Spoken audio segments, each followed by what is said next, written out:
The MG Hector is one of those vehicles that's been out in the market and it has been winning customers for its sheer level of practicality.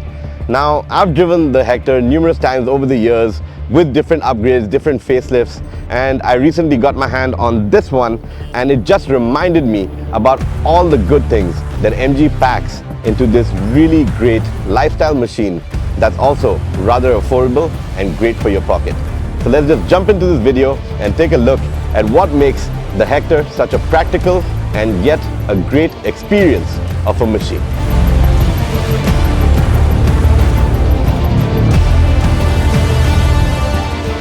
Before I really jump into the MG Hector over here, I just want to state that, it's a vehicle that caters to the discerning tastes of Indian consumers. And it's a vehicle that stands tall with its remarkable attributes, making it a compelling choice in this segment. So, from the first glance, the MG Hector exudes sophistication with its expansive dimensions and sleek lines. Its design embraced wholeheartedly by Indian enthusiasts. I've met a lot of Hector owners that have always sworn by the design. It boasts of contemporary aesthetics.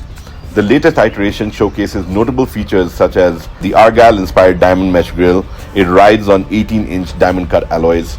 You've got this LED-connected blade tail lamp, and it all takes this premium look and feel to new heights. Get inside and you will not be disappointed one bit. I think MG has done a fantastic job in making the Hector cabin come across as nice and premium, opulent and comfortable. So it's crafted with premium materials. The interior exudes luxury, like I said. You do get ventilated front seats up front, which are a boon in the hot summer, and considering this year that we're facing a nice heat wave across India, this one feature will be doing overtime for a lot of you out there. And you do get a nice spacious rear bench, and as far as tech on board it goes, you get India's largest touchscreen, which is 14 inches, and with that you've got the seamlessly integrated voice controls for added convenience. You can open the sunroof, control various functions, the driver's side window, stuff like that. It's interesting. Toy around with it.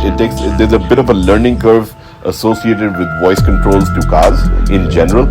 So my personal take is that when you start out it feels a little awkward, but as you start using it in your day-to-day life and bring it into your driving mannerisms, it sort of becomes a seamless part of the entire process, and I actually quite enjoy it now. I remember being shocked by it at first, but now it's something that I quite enjoy having on board my vehicle, and the Hector does get it.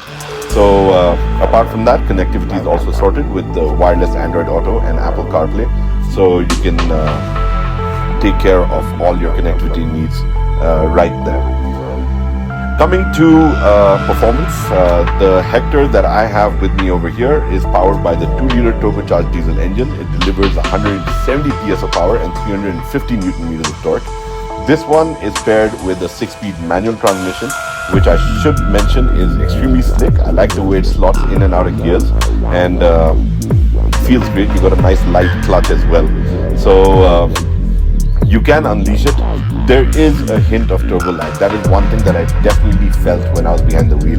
At low speeds, you do tend to feel that lag just a bit, but once you are on the get-go and you are moving, it is a rather impressive machine in terms of the way it powers up, the way it delivers all that power, and yet remains extremely fuel efficient.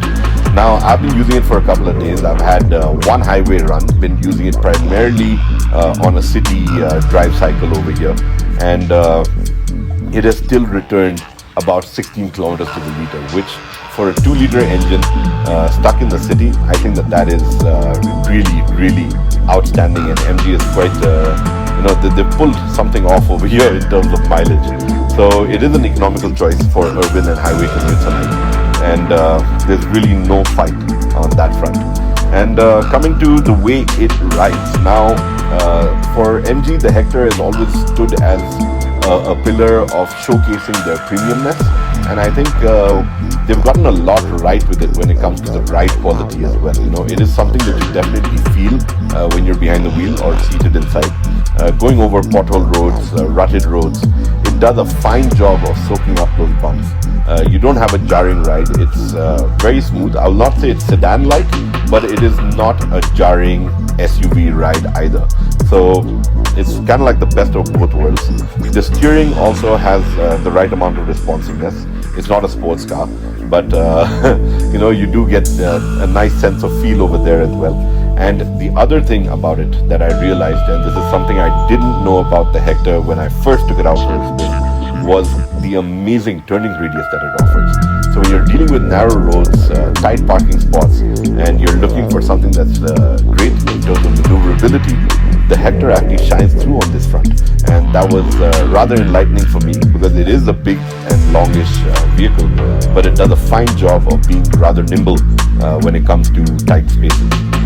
So all in all, it's a nice agile vehicle. It's got a great tune in terms of suspension, and gives you a great sense on the road as well. So you are cocooned in comfort, and at the same time you have an enjoyable ride at your disposal. When it comes to safety, MG has always played this card extremely well. So you've got 6 airbags, you've got ADAS level 2 features, you've got ABS, EBD, hill hold, traction control.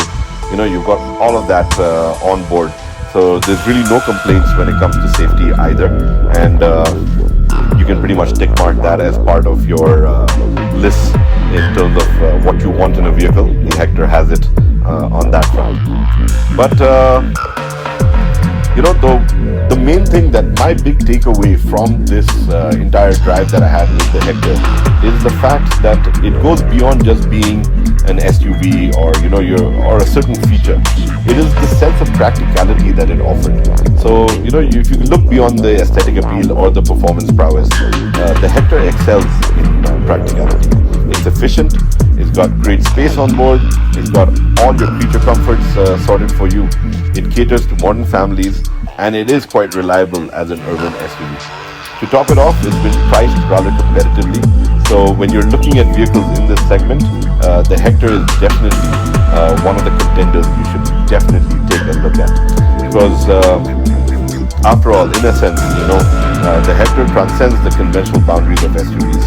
It takes all that I've said, in terms of safety, comfort, style, performance, and practicality, and gives you a rather great mix of all as a product that stands on its own. It holds its own against the rest, and is something that's rather enjoyable to drive around in. Well, on that note, I hope you enjoyed this video.